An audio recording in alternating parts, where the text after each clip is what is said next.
he hunts the biggest of all game, public enemies who try to destroy our America.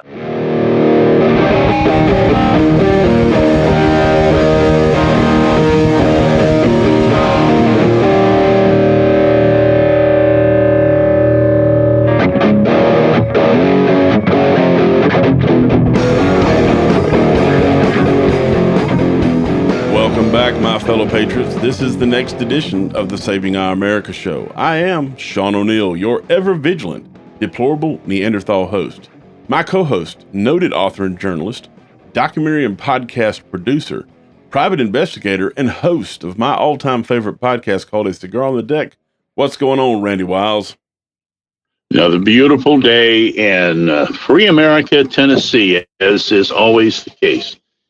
And got my Black Rifle coffee. Yes. Got my Oliva Protege lit up. And the dog is all happy. The dog, we still have a little bit of that ham left over from Easter Sunday, and I think that'll probably wrap up today. And he has just been having the greatest past couple of days of his, existence, he thinks, because there's been little bits of ham that have accidentally dropped to the floor or may have been handed under the table, and he doesn't care if it's fat, bacon, tenderloin. It doesn't matter to him, No, it's all ham. It's all he cares about. I think he hadn't quite figured out how this rabbit gets in the house, brings chicken eggs, and we have pig. I'm thinking he's a little confused about the correlation, but he doesn't care much. It's food. Exactly. I mean, he know it tastes good, and that's all he cares about. Now, I like to take some of it, and we take it, and I kind of like blend it up a little bit and pour it on their food, some of that fat and some of the meat, and then pour it over the top of their food. I swear, if they could eat the bowl, they would eat the bowl.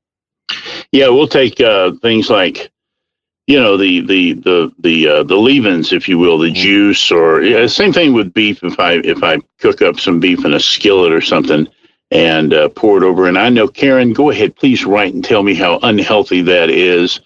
My dog seems to be doing fine. The vet thinks he's okay, and we don't do that all the time. And if you're not, Karen, having a little bacon grease with some fried eggs every once in a while, you ain't living. I don't want to talk to you. It's just what's the point of living? Exactly. I mean, what's the point of living if you don't eat good every once in a while? You ain't gotta. Nobody eats ham. Grabs out a big old honey baked ham and eats it every day. You know what I mean?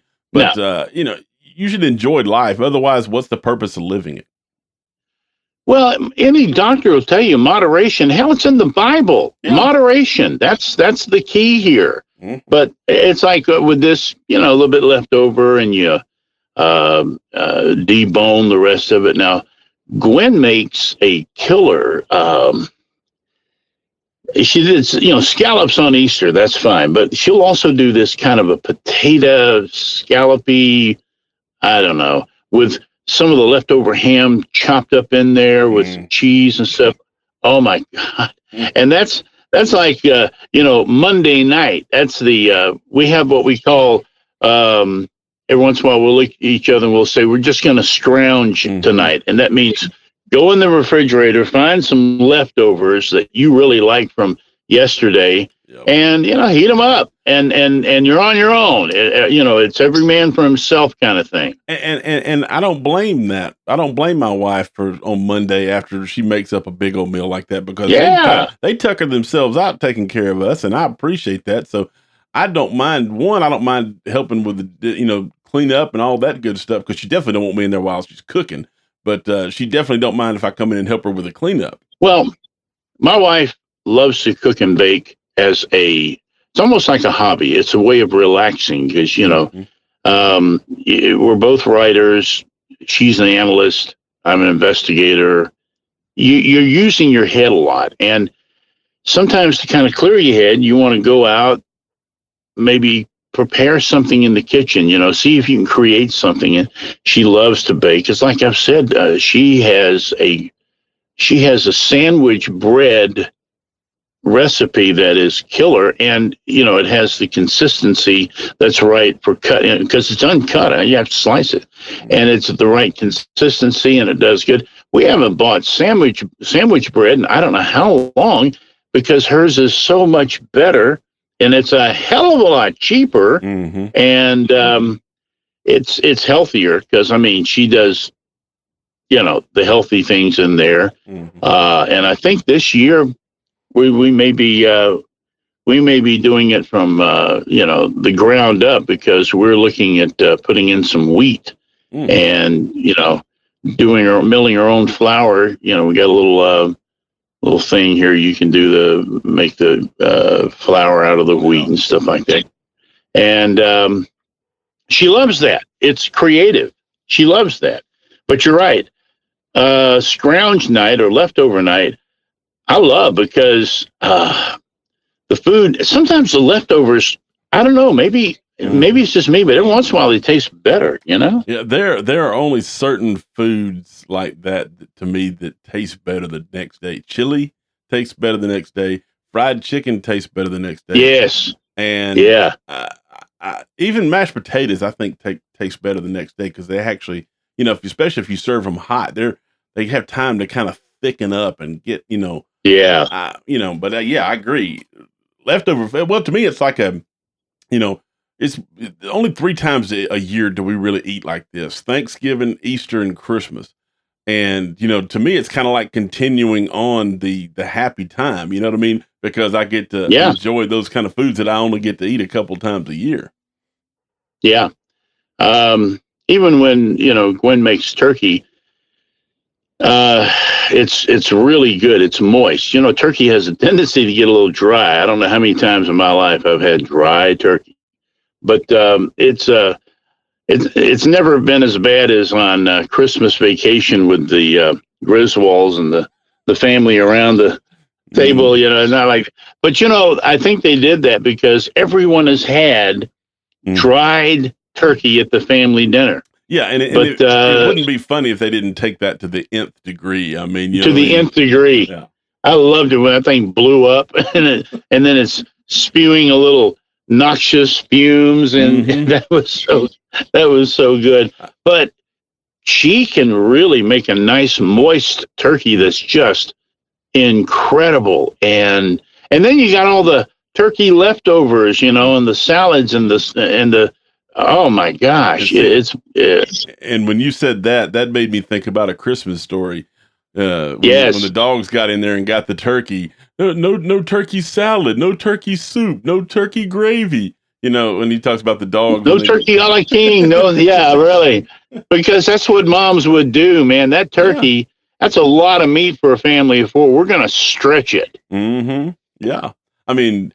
There were times till we'd be eating on that turkey till almost December. I mean, if we didn't have a lot of family come over, we'd be eating it till Christmas, till Thanksgiving, till December. I mean, but but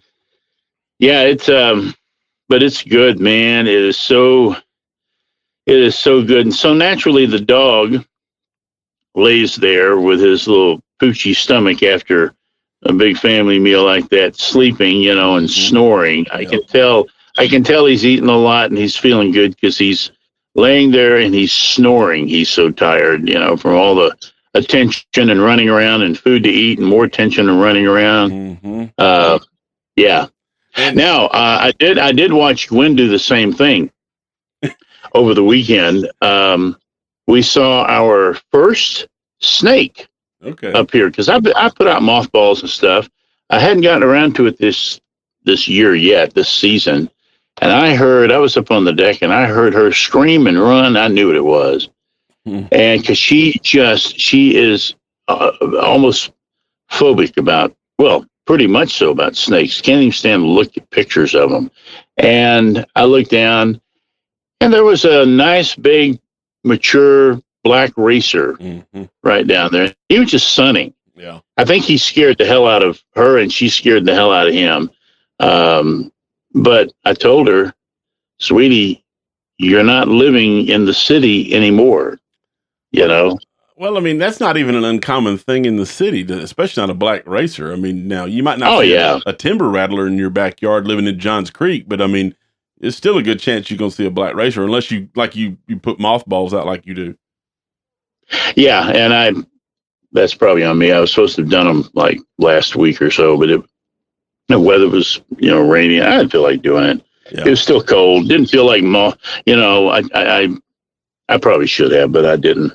Actually, I probably was, I'm sure a psychiatrist would tell me that psychologically I wanted to listen to her scream, but no, that wasn't true. Well, she's probably gonna whoop you if she hears this that you telling her about it on the But radio. I mean, she know, and I try very hard, to make sure there are no snakes and that kind of thing around. Like I said, it's the first time in a year that we've seen one, but she did.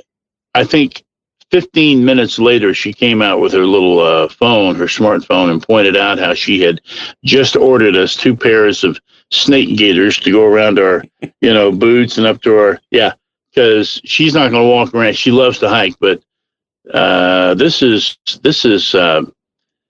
virgin forest up here, and she, no, not after seeing a snake. She didn't care if it. She did ask me, because I said, "Do you want me to go kill it?" Even though it's illegal to kill a snake in Tennessee, but who the hell would know?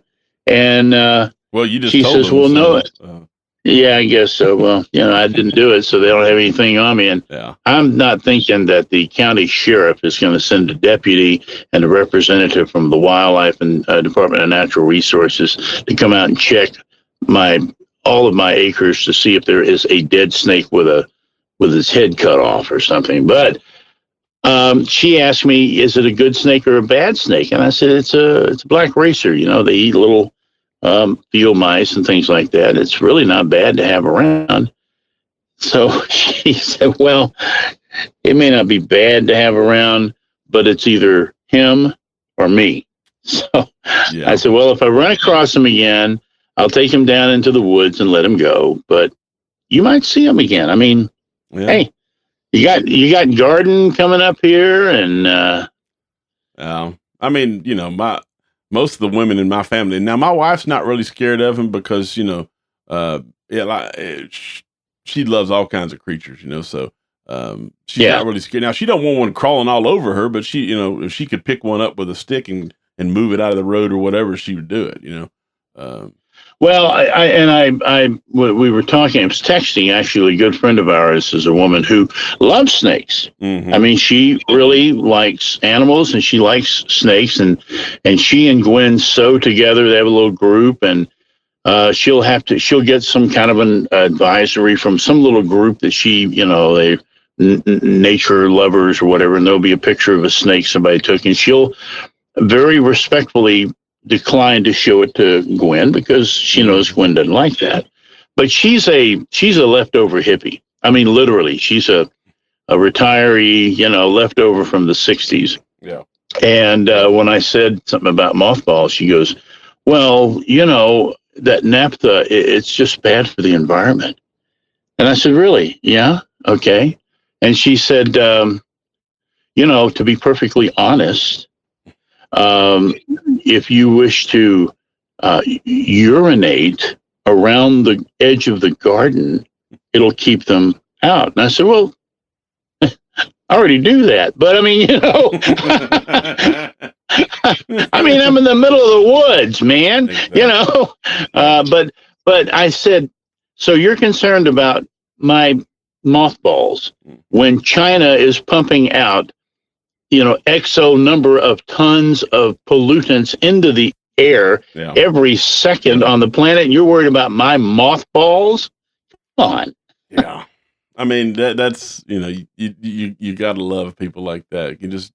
It's just one of those things you got to say, bless your heart, Well, and I get it. And you know what? I'm glad there are people who are that conscious of, wanting to protect God's creatures and God's planet. I believe in that too. I mean, I work to conserve these woods up here and stuff, and I only put the mothballs right around the house area, in places where snakes, like we've got the runoff from the roof gutters and and piped on out to the land. Mm-hmm. So the water will move on out. Well, snakes love those. You know, they like to crawl up in there. It's the same thing. So I'll throw a mothball or two up in there, and it keeps them out. You know, my wife's the same way. She doesn't like me to put out rat poison out in my shop building or anything like that, because she says that the rats will eat it and then they go outside and die, and then some other animal eats the rat and it kills it too, like a bird or a cat, a neighborhood cat or something like that. It will die from it too. Well, and she's probably, I would not doubt that she's right, but this is a cruel world, Shawn. Yeah. Things happen to mice and birds. My thing is not putting out stuff like that because I'm concerned about my dog, because my dog is he's a great dog and I love him and he's a hound dog, but sometimes he's stupid. And, it's, let me see if I can taste this. This doesn't taste like anything I've had before. Let me eat some. Yeah. What we do, I mean, she don't have a problem with killing the rats. She just because we use like those big metal ones that. Oh, so she's a selective humanitarian. Yeah. Okay. Yeah, she hates rats. She just don't want anything she likes to get killed because of it. That's it. But I mean, we take those traps that you see in like factories and warehouses, those little metal ones that have the little entrance where they go in but don't come out type thing. So yeah. Right. So, well, I know, and I know on the snake thing, what happened in Tennessee, I can assure you. Sometime back, some tree huggers got a hold of the lawmakers at the State House and said, "You got to protect the snakes, man. They're a part of the environment." And so the lawmakers looked at him and probably said, "You got it. You're right. Let's do it. Okay, we'll pass a law. No snakes killed." And once they left the room, they looked at each other and said, "Now, who the hell is going to enforce this?" Exactly. This is Tennessee. This is not New York City. So that's it. So. That's it. And God bless these liberals, because they think they're doing right, but most of the time, what they do is just severely misguided. But what? Just like my grandmama always used to say, "Bless their heart." We'll be right back. Yeah. This is our history. December 7th, 1941. This is our America. A date which will live in infamy. Saving Our America with Shawn O'Neill. If you served honorably in our nation's armed forces and you're looking for a way to continue serving your fellow veterans in your community, then join AMVETS. Each year, AMVETS members volunteer millions of hours at VA healthcare facilities from coast to coast, helping to improve the lives of their fellow veterans through the VA Voluntary Services Program. AMVETS posts and departments also participate in a wide variety of community service projects, ranging from Americanism in our schools to supporting the Special Olympics and Boy Scouts of America. If you no longer wear the uniform today, you can still serve through the AMVETS by joining today at amvets.org. I've been a musician most of my life, but recently I decided to add a new instrument to my musical knowledge. I don't do big box music stores, so I was happy when I found B2K Music in Carrollton. Their friendliness and selection won me over on my first visit, and they are now my official music supplier. The owners of B2K Music are America-loving patriots, and they do a lot to give back to their community. I was a customer of B2K long before they became an advertiser on Saving Our America. Stop by and check out their wide selection of guitars, amps, drums, and just about any accessory you need to go with it. They also provide instruction, instrument rental, and they can take care of all your repair and service needs, as they are certified luthiers and musical electronic technicians. You can find them at 490F, Bankhead Highway in Carrollton. They're open Monday through Friday, 10 to 6, and Saturday, 11 to 4. Y'all stop by and see the folks at B2K Music, and tell them Shawn O'Neill sent you. How does a premium cigar sound right about now? Sounds really good, doesn't it? The Cigar Merchant on Nesbitt Ferry Road in Johns Creek has you covered. They are your source for premium cigars and smoking accessories. They carry an extensive line of premium, major, and boutique brands of cigars such as Rocky Patel, Padron, Arturo Fuente, and so much more. Located at 9850 Nesbitt Ferry Road in Johns Creek, 770-552-1942 is their number. Tell them you heard their ad on fistfulofradio.com thecigarmerchant.com. The Cigar Merchant, 770-552-1942, or on the web at thecigarmerchant.com. Are you looking for the best Irish dining experience in Georgia? Well, it's right here at Daddy O'Brien's. This place looks like it's right out of old country Ireland. Come by and try all of their authentic Irish cuisine. They've got Guinness Irish stew, shepherd's pie, bangers and mash, their famous clam chowder, or maybe try one of their awesome Reubens. And that's just to name a few. They've got scrumptious chocolate cake and 35 flavors of alcohol-infused ice cream. But don't wait for St. Patty's Day. They're located at 5910 Swanee Dam Road in Sugar Hill. Stop by today and tell them Shawn O'Neill sent you. Am I the only one willing to fight for my love of the red and white and the blue?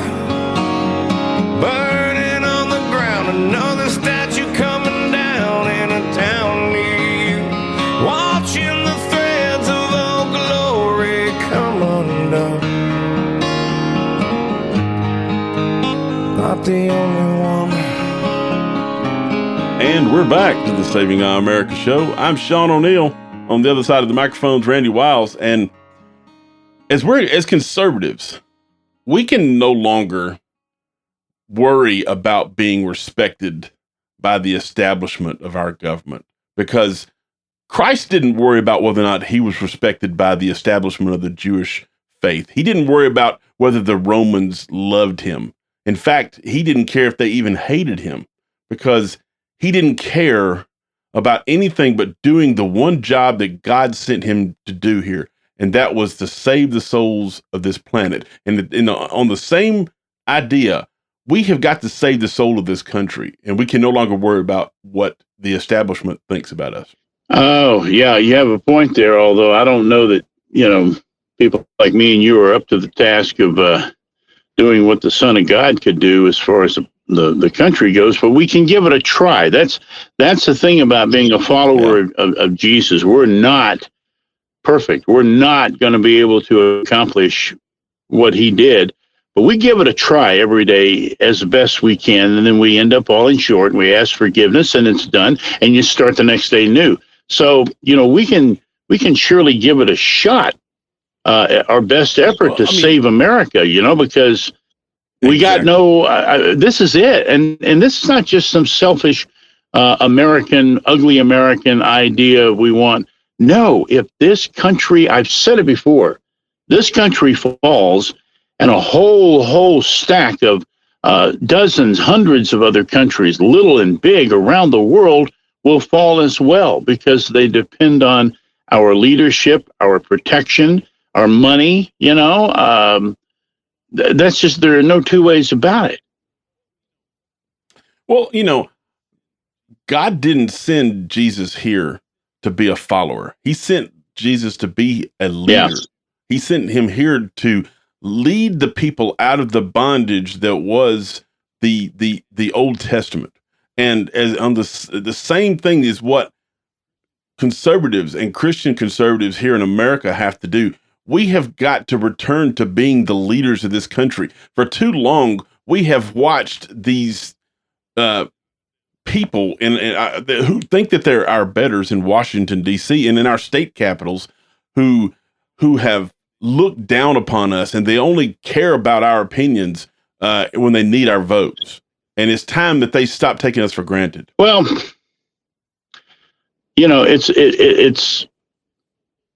it's gone on throughout our history. Let's be perfectly honest. And I know people will say I'm something of a cynic. Well, I've spent half a century covering politicians.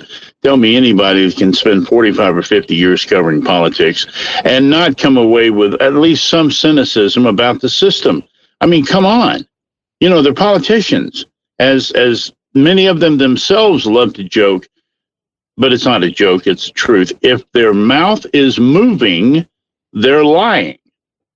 That's pretty much part of being a politician. It's why Donald Trump was so popular, and because of the same reason he was so hated by the establishment.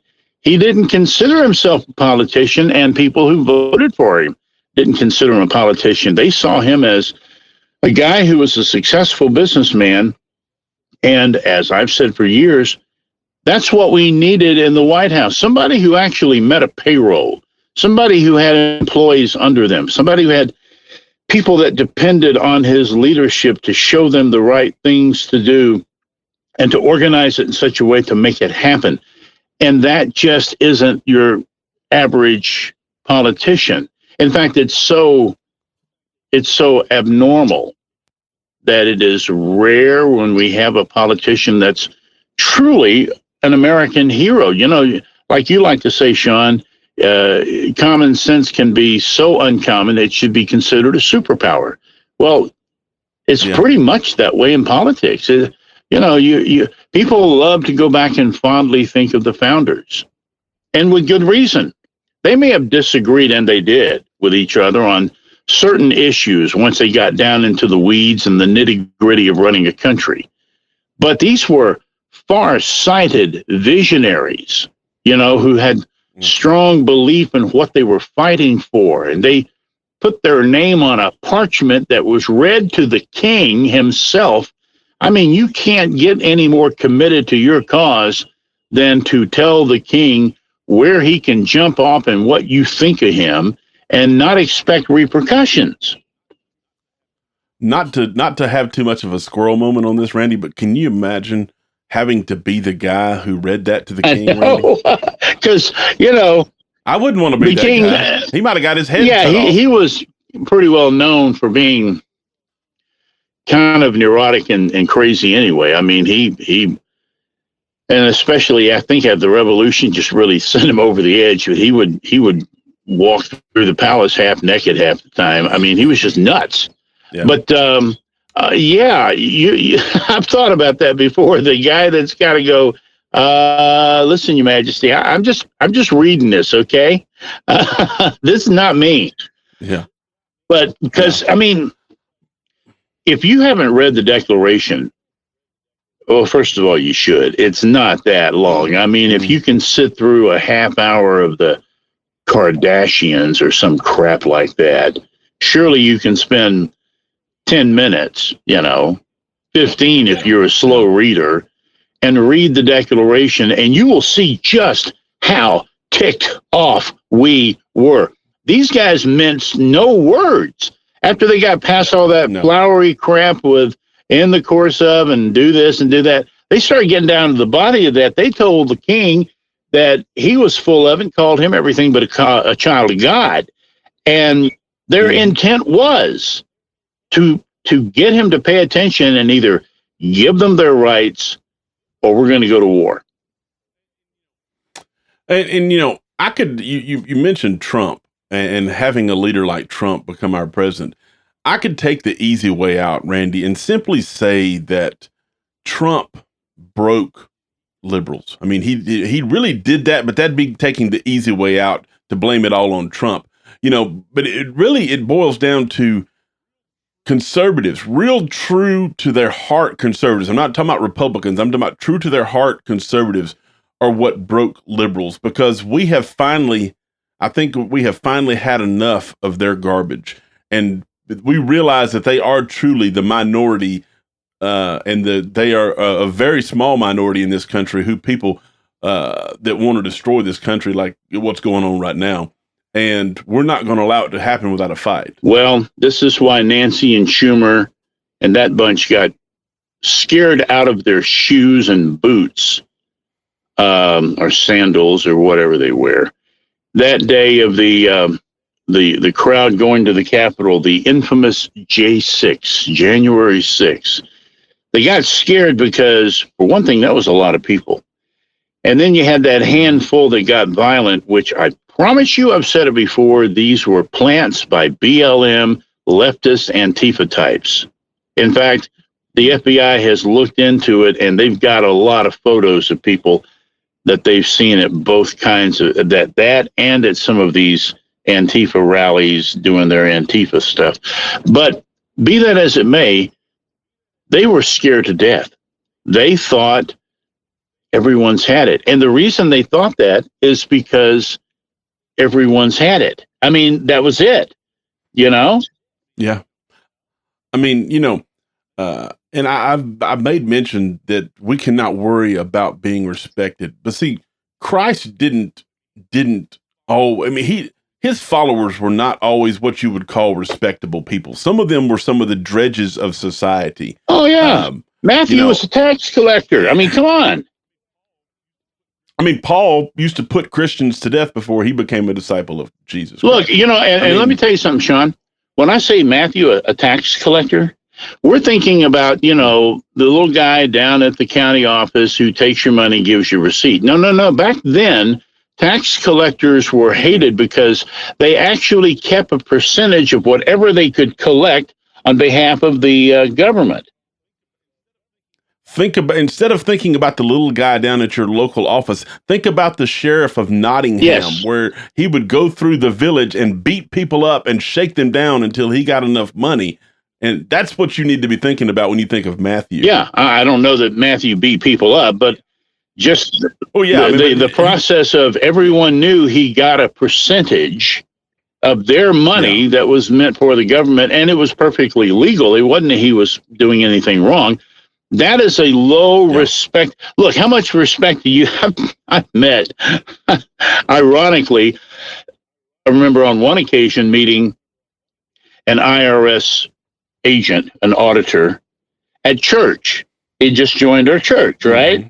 And we're sitting around, and, you introduce new people in the Sunday school, and somebody said, "What's your name?" And, I don't remember what his name was, Bob or something. And, what do you do? And he goes, "Well, I have the worst job in the world. I'm an IRS auditor." And I looked at him and said, "You are absolutely right about that, homie. I'm telling you. I mean, you're not getting any mercy out of me." And he cracked up. He understood. But you think about that. Yeah. That's a person who, he wasn't a bad guy. He wasn't getting a cut. He was just doing his job as part of the bureaucracy. Think about Matthew sitting there going, "All right, this 10% here, or this whatever it is, that's in mine, and this goes to the government." And you're watching. You just gave him all your money. Yeah.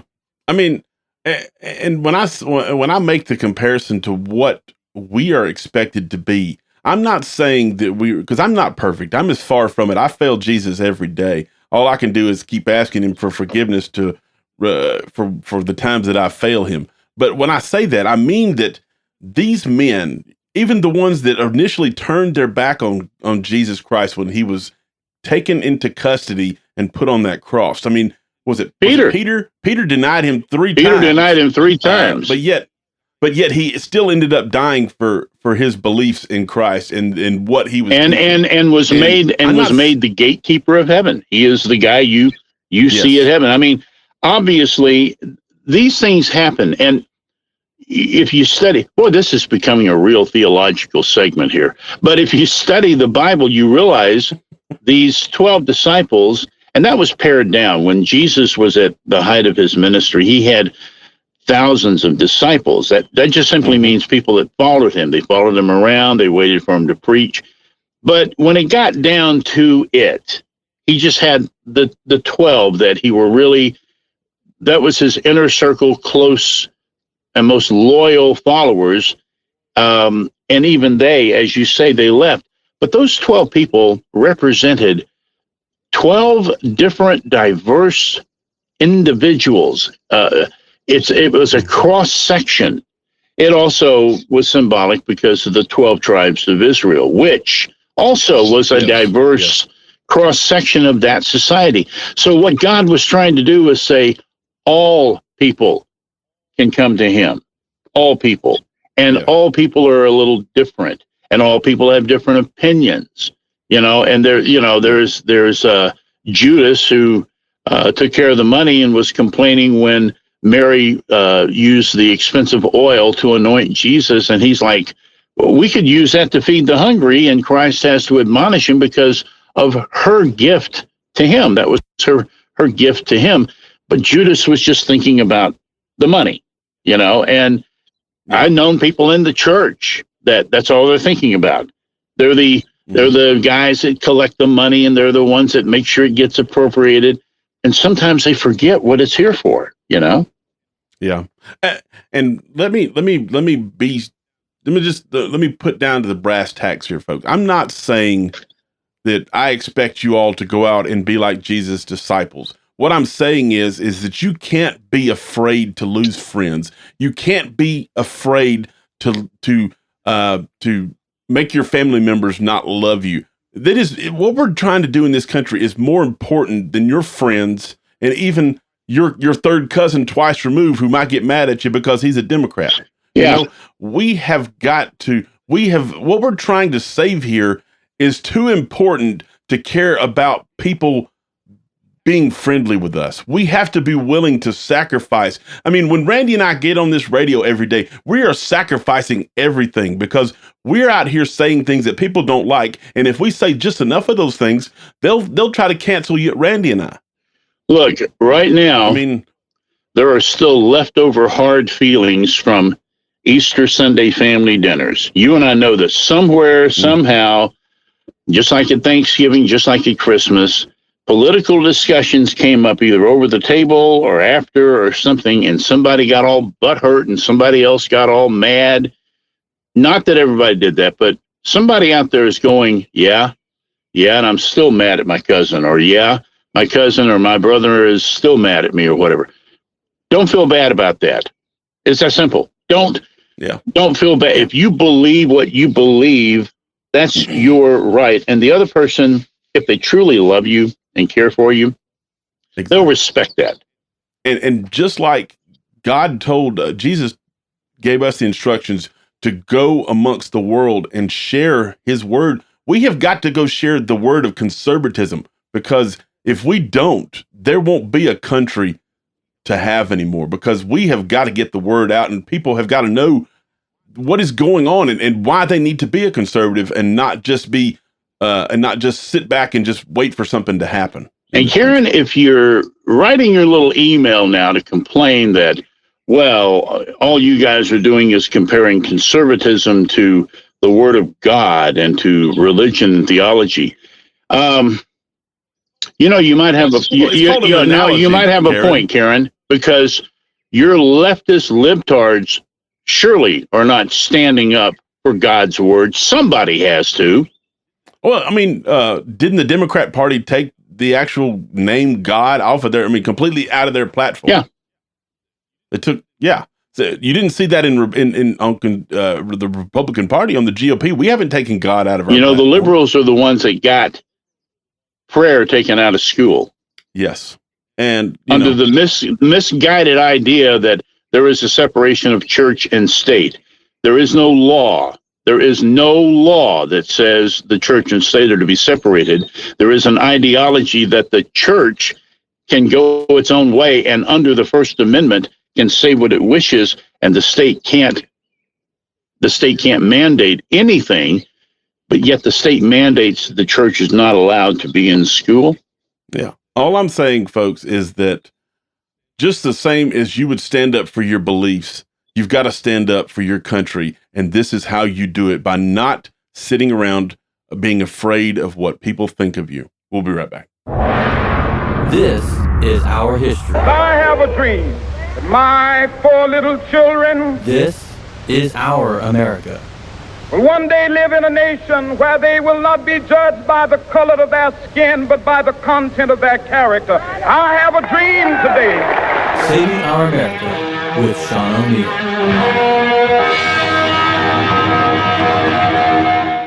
Have you been to a big box jewelry store lately? Overpriced jewelry, fake sales, pushy, snobby salespeople. Well, I found a great alternative. It's Wyles Jewelry in Carrollton.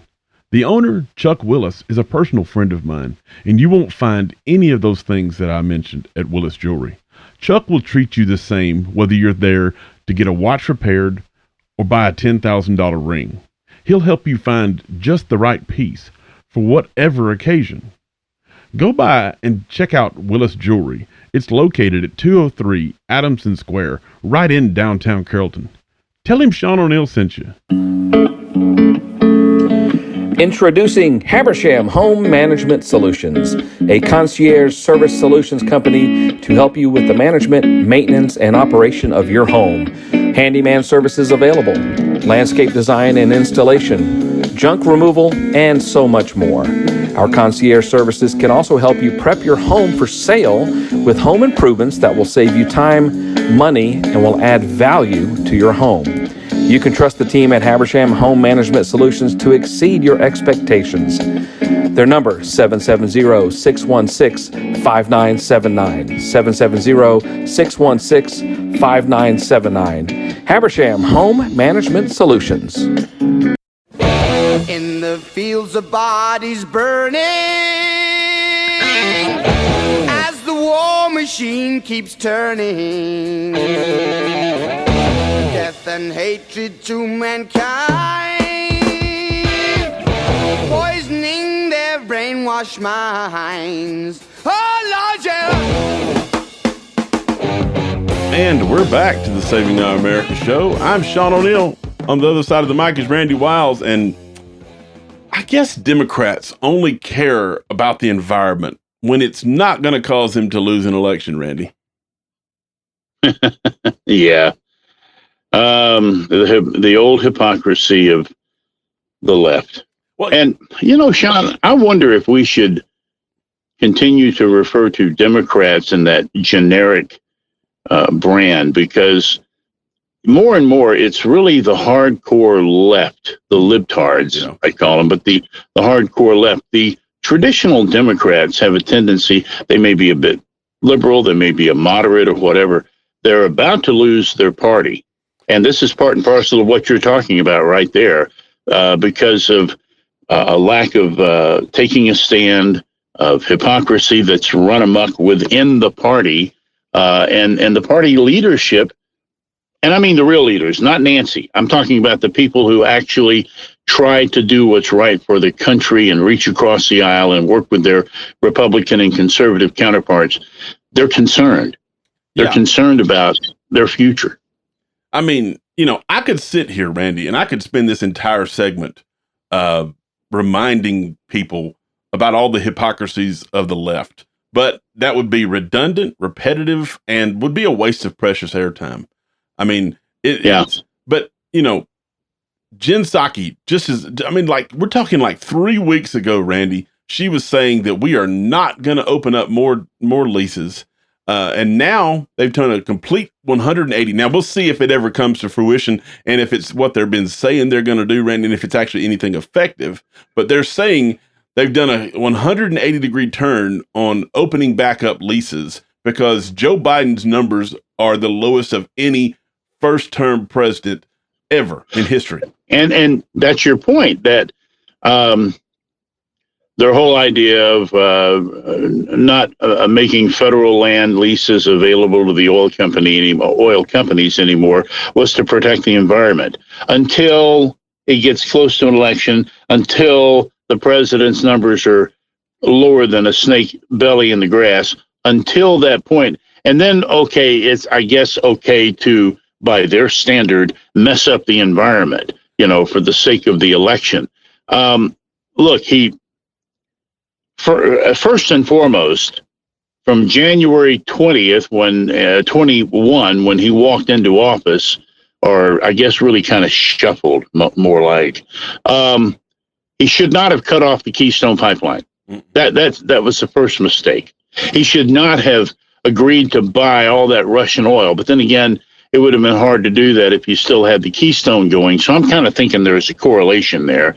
And he should not have held up on these federal oil leases on federal land. But now all of a sudden, his numbers are low. They're facing absolute wipeout in the midterms. So I guess the environment can kind of, fend for itself for a while by their standard. I don't know. Yeah. Well, they know that there's a raging wildfire of criticism against the Democrat Party right now.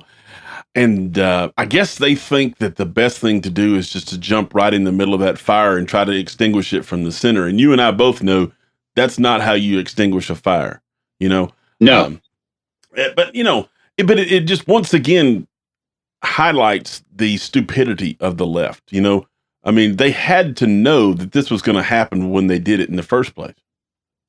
Well, to use your firefighting analogy in a forest fire, you have to put out what's in front of you. You have to be able to contain, but you have to put out the fire in front of you right now, or you can't get any further into the forest to effectively do this. You can't just walk in the middle of it. Now, the way you do that, yes, sometimes in times of emergency, natural disaster, whatever it is, a war, we're going to have to do a few things that may put the environment concerns on the back burner. It does not mean we don't care. It doesn't mean we'll never face it again. We'll take it up as soon as possible. But you got to put that fire out right in front of you, or you will have nothing to put out the bigger fire, which is to keep the environment stable. And let's tell you something else.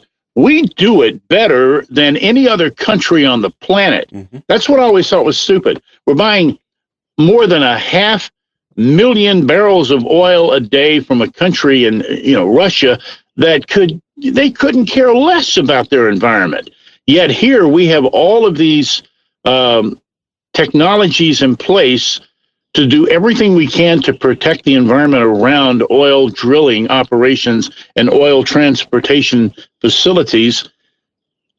I would rather us be in charge of our oil and getting it here than the Russians or anybody else, because it is going to literally muddy up the water if we do it their way. I mean, Randy and I have been involved, around or involved with the oil and natural gas industry for many years now. I came from Texas. Shawn, you've worked in the field. I mean, we've been out there with these guys. Yes, right there on that 1 acre. Yeah, it's a little bit dirty because you got equipment and stuff going on. But they make sure to keep it contained and keep it as clean as is possible. I mean, I have worked on oil rigs, both offshore and onshore, and I'm here to tell you that the EPA is there every day, if not every other day, checking things out. When you're on a rig, there's a person that's his job, is to monitor what's going on that rig. That's it.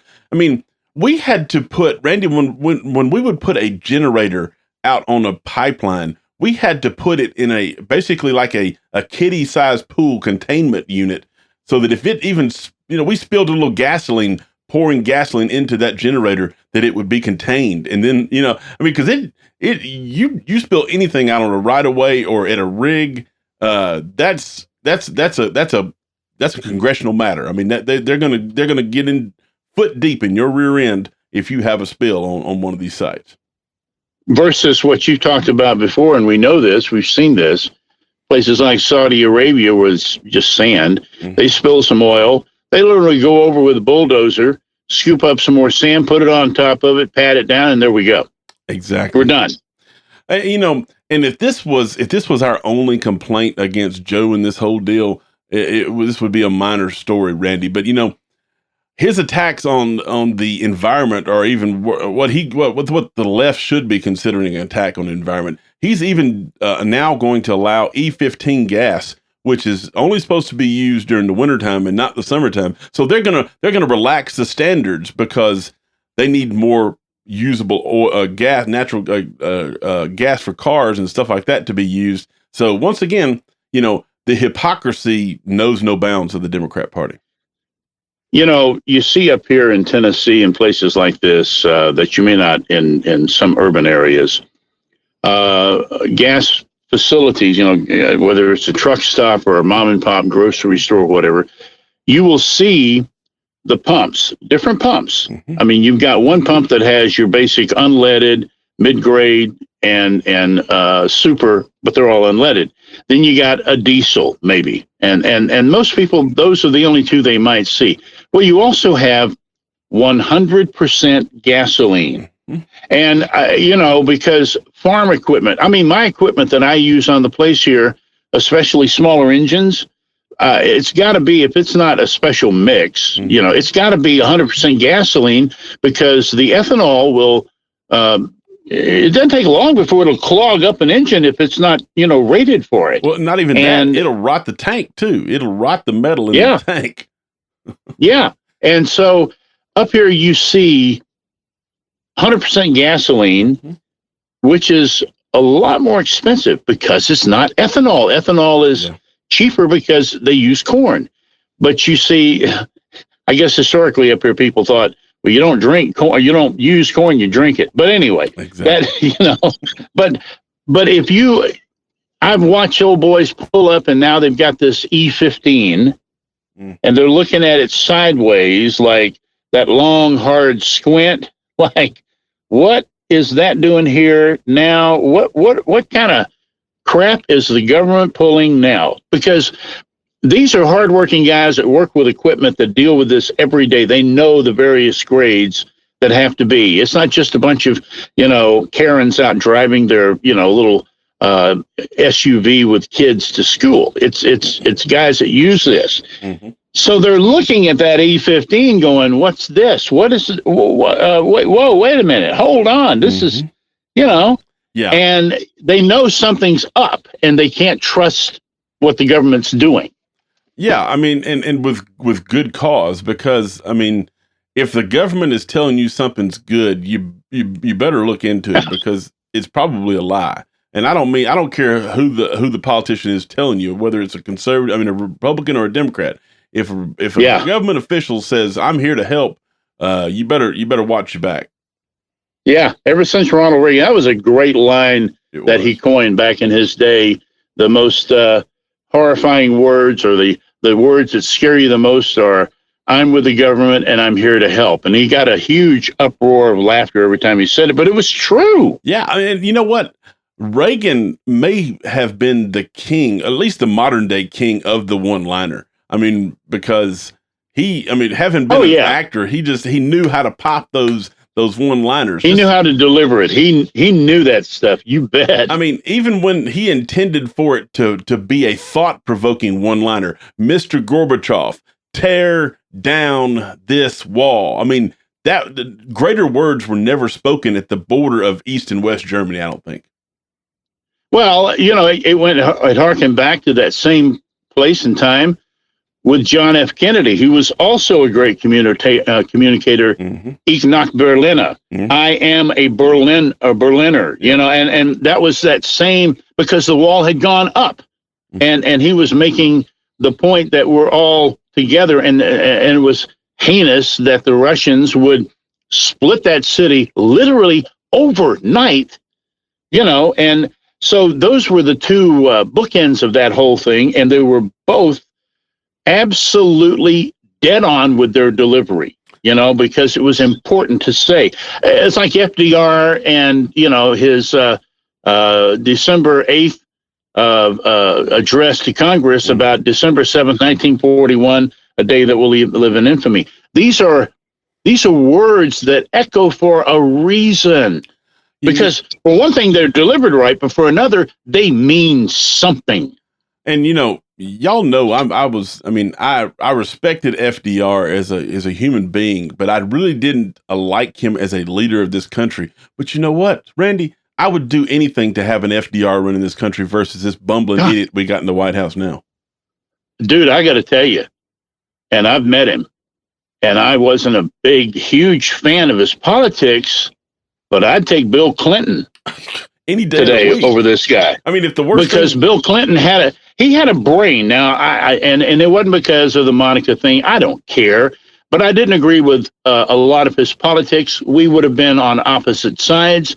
But then so was he and George W. and George H.W., but they all got along because the big picture here was, this is the good of the country. Now, Bill understood that to an extent.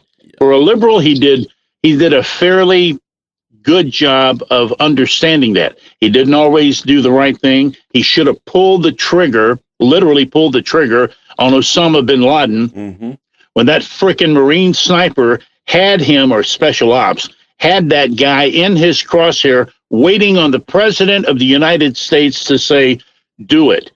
And Bill wouldn't do it. I understood why. I didn't agree. He wanted the world to say, the rule of law is what we go after, not just assassination. I understand that. But had he had the trigger pulled, I'm thinking there would have been a lot less grief to put up with, like 9/11 and like the bombing of the coal bombing of the battleship, of the But cool, was that a destroyer or a battleship? I can't remember now. It was a destroyer, if I'm not mistaken. Yeah. I mean, all those things that occurred because Osama bin Laden was allowed to live. Yeah. Yeah. I mean, and it's the constant bad decisions by our government that, they don't seem to suffer from those consequences, just like they won't suffer from the consequences. People will be like, oh, look at Joe. Look at what, even this past weekend, the mainstream media were out there just slobbering over Joe. Oh, look what Joe did. Joe's going to save the economy. He's going to stop inflation. Joe couldn't save his butt with both hands. The guy cannot function. Yeah.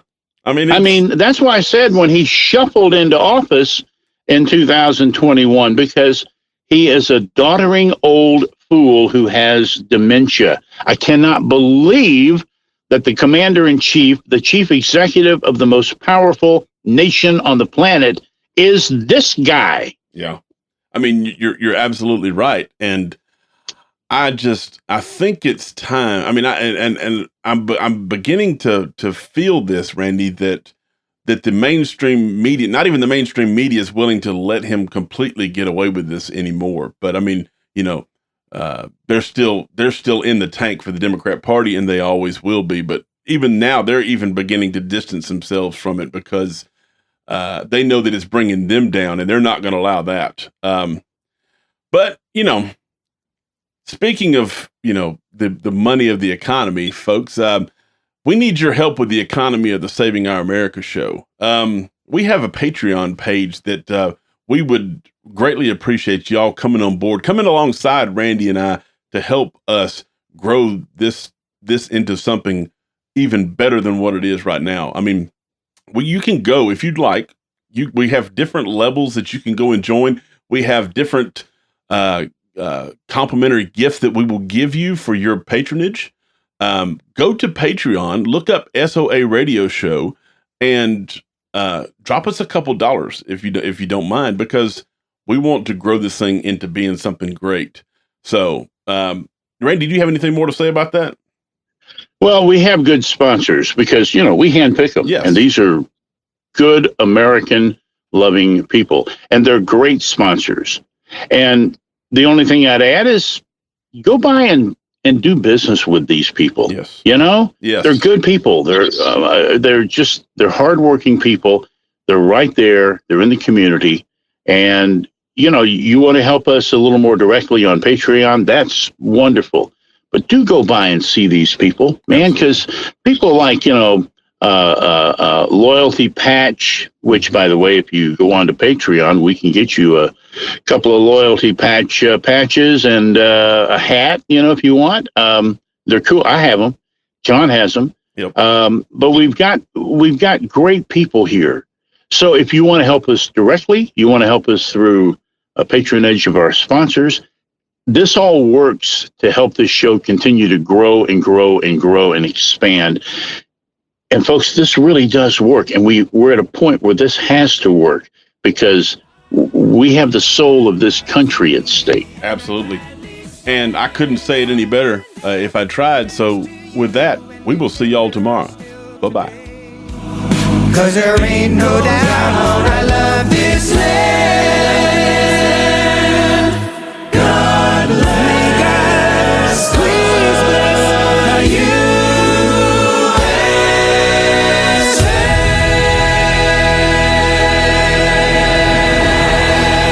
Produced by SNS Sound Productions. To take your audio to the next level, contact us on Facebook at SNS Sound Productions. Life's a soundtrack. Let's record it. If you served honorably in our nation's armed forces and you're looking for a way to continue serving your fellow veterans in your community, then join AMVETS. Each year, AMVETS members volunteer millions of hours at VA healthcare facilities from coast to coast, helping to improve the lives of their fellow veterans through the VA Voluntary Services Program. AMVETS posts and departments also participate in a wide variety of community service projects, ranging from Americanism in our schools to supporting the Special Olympics and Boy Scouts of America. If you no longer wear the uniform today, you can still serve through the AMVETS by joining today at amvets.org. How does a premium cigar sound right about now? Sounds really good, doesn't it? The Cigar Merchant on Nesbitt Ferry Road in Johns Creek has you covered. They are your source for premium cigars and smoking accessories. They carry an extensive line of premium, major, and boutique brands of cigars such as Rocky Patel, Padron, Arturo Fuente, and so much more. Located at 9850 Nesbitt Ferry Road in Johns Creek, 770-552-1942 is their number. Tell them you heard their ad on fistfulofradio.com. The Cigar Merchant, 770-552-1942, or on the web at thecigarmerchant.com. This is your Pod Blast crew, Al Hardy, Tom Williams, and Chance Bartels, inviting you to take a trip down memory lane with the nostalgic Pod Blast, Saturdays and Sundays, 2 to 5 p.m., right here on fistfulofradio.com.